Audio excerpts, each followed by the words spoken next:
Now, I'm paraphrasing here, but there's an old saying that goes, anyone who loves the law or sausages should never see either being made. And I would agree a little bit. I think that's only half true. You should definitely know how sausage is made because you can control what goes into it. And who better to teach us the fundamentals than Erin? Yes, Bridget, I'm going to teach you how to make breakfast sausage patties, but more importantly, I'm going to teach you the fundamentals of making sausage. Great. And what the perfect formula is. And so then you can make any type of sausage you want once you have that formula down. It's the sausage house rules. Yeah, absolutely. We're making breakfast sausage patties. So let's start with our seasoning mix. 1 tablespoon of light brown sugar, 2 teaspoons of rubbed sage. That is essential to breakfast sausages. Absolutely. Yes. A teaspoon of ground black pepper. Okay. And a 1/4 teaspoon of cayenne. Ooh, a little spicy. A little kick. So all you have to do is just kind of mix this together. All right. And now onto the pork. We are using a 2-pound piece of pork butt. Pork butt is very important because it has the perfect ratio of meat and fat. And fat is very important in your sausage. Okay. So typical sausage has about 20 to 30% fat. And pork butt typically has about 20% fat. Oh, okay. Which includes the fat cap and also marbling. So when you choose your pork butt, you want to make sure that you choose one that has a full fat cap and that also has really nice marbling. So I have 1 pound of pork butt for you and 1 pound of pork butt for me, in total 2 pounds. We're going to cut this into 3/4 inch pieces, and as we go, we're going to trim out any connective tissue or sinew that we come across. But Okay. don't trim out the fat because the fat's important.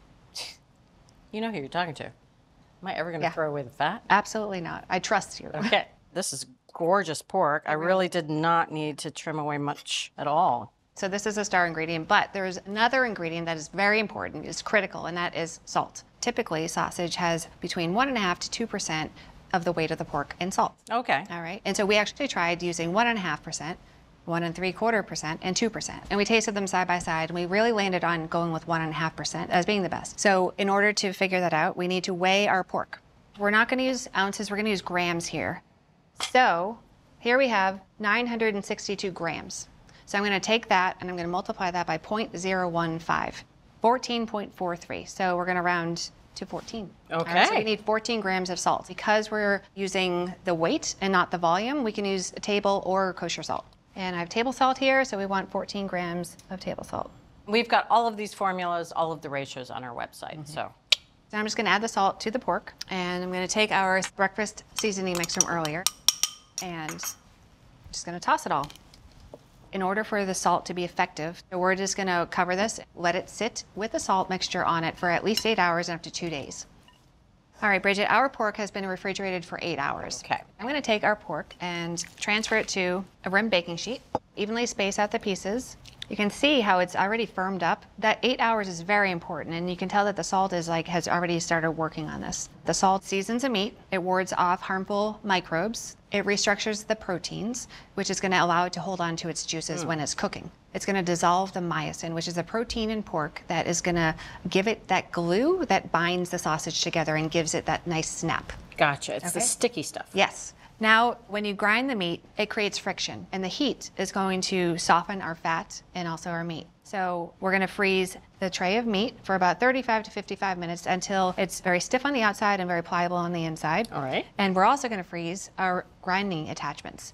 Bridget, our pork has been in the freezer for 45 minutes. The edges are nice and firm, but it's also very pliable. And we also froze our grinder attachment for about an hour. Everything's cold, including our bowls that we're going to catch the ground pork.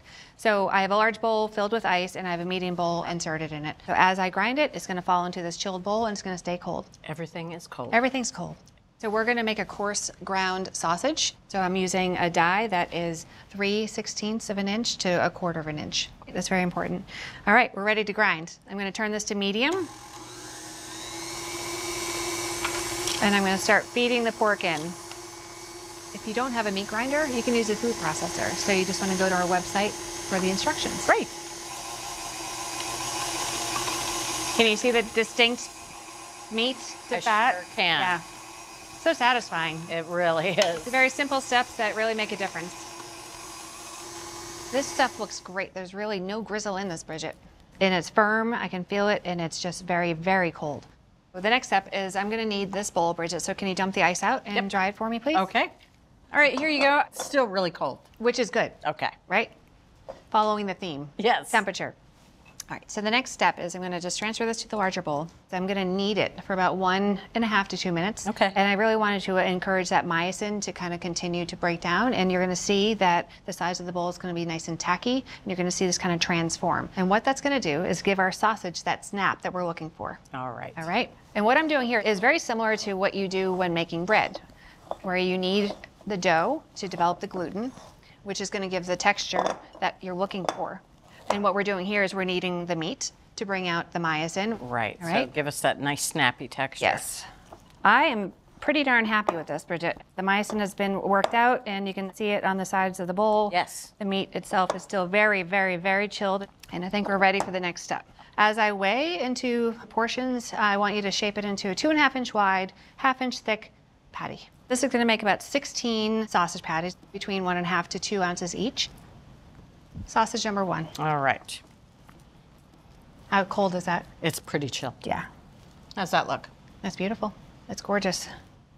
All right, Bridget, so we're just gonna finish forming these and then we're gonna get cooking.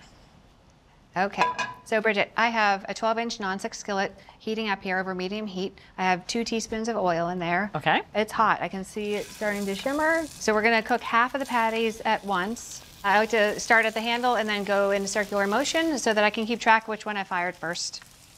Don't look at me like that. No, no.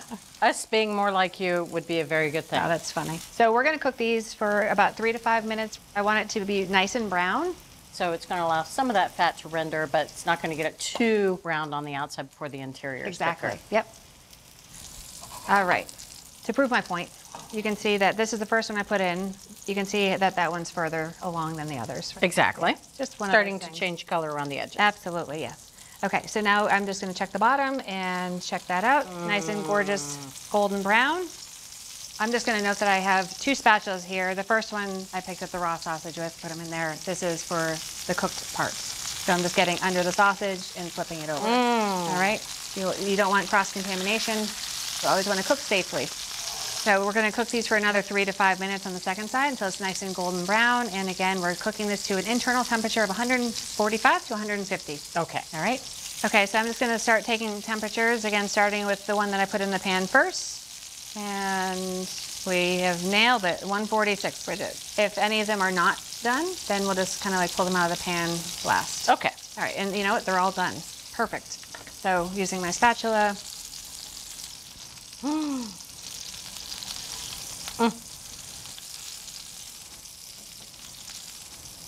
All right, we're gonna cover these with foil, keep them hot, and we're gonna cook the second batch, and then we can eat.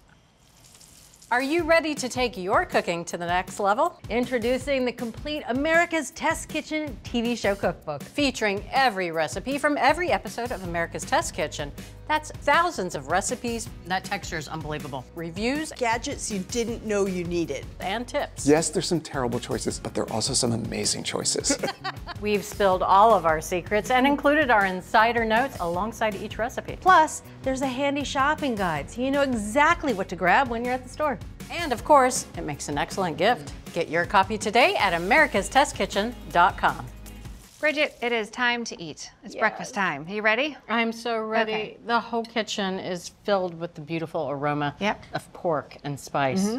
Oh. So, would you like one? I would like multiples of one. Multiples of one. Yes. All right, Bridget. Very tender. But it does have that little bit of snap there. And it has that glue, the myosin that has bound all the meat.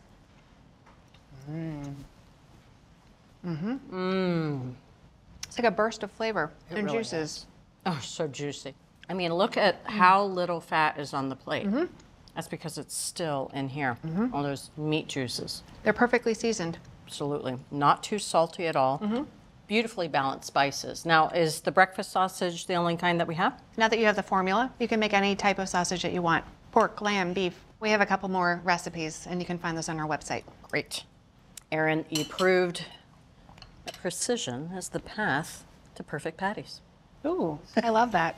Did you see how simple it was to make gorgeous breakfast sausage patties? Well, you can make them at home too. And it starts with Erin's Sausage House rules. First, use the right amount of salt to pork and weigh out both ingredients. Number 2, keep everything cold. Par freeze the pork and freeze the attachments for your grinder. And finally, knead that mixture to give the sausages a snappy texture. And a few minutes in the pan is all that stands between you and sausage nirvana. So from America's Test Kitchen, the ultimate, the easy breakfast sausage patties. And you can get this great recipe and all the recipes from this season, along with product reviews and select episodes. That's all on our website, americastestkitchen.com/TV. We hope you enjoyed this video as much as we enjoyed making it. Don't forget to hit that like button and subscribe to our channel. And if you're ready to take your cooking to the next level, head over to americastestkitchen.com and get a free all-access trial membership. While you're there, you can sign up for our free email newsletters and download our app. With unlimited access to over 14,000 of our Test Kitchen recipes and 8,000 product reviews, you'll have everything you need to cook and learn. So I ask, what are you waiting for? Let's make something great together.